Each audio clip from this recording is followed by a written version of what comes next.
Europe 1. Écoutez le monde changer. Les congés scolaires débutent ce soir, les familles préparent leurs retrouvailles et les autorités sanitaires s'inquiètent déjà. L'épidémie repart en France, c'est très net. Plus de 18 000 infections ces dernières 24 heures.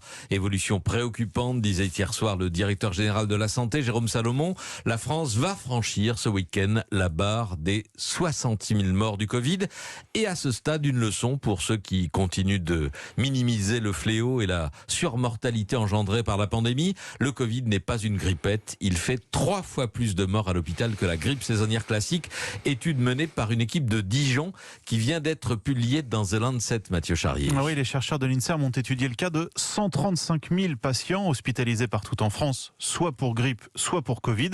Et les résultats sont sans appel. Sur 90 000 malades hospitalisés pour Covid, un peu plus de 15 000 en sont morts, ça fait 17%.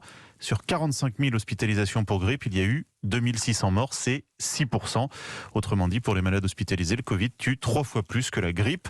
Ce qui tord donc effectivement une nouvelle fois le coup à cette maladresse de certains épidémiologistes qui au début parlaient de simples grippettes. Autre enseignement de l'étude, les patients atteints du Covid sont plus nombreux à être admis dans les services de réanimation que ceux atteints de la grippe. Et ils y passent plus de temps, 15 jours en moyenne contre 8.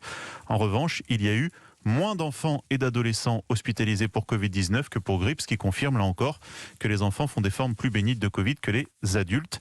L'INSERM qui rappelle en conclusion qu'aucun traitement ne s'est encore avéré efficace pour lutter contre le Covid-19. Mathieu Charrier, aux États-Unis, les chiffres sont toujours très lourds. Plus de 3 000 décès par jour et 250 000 nouveaux cas encore hier. Le pays devrait disposer dès le début de la semaine prochaine de 2 vaccins puisque celui de Moderna vient d'être validé par un comité d'experts avant le feu vert attendu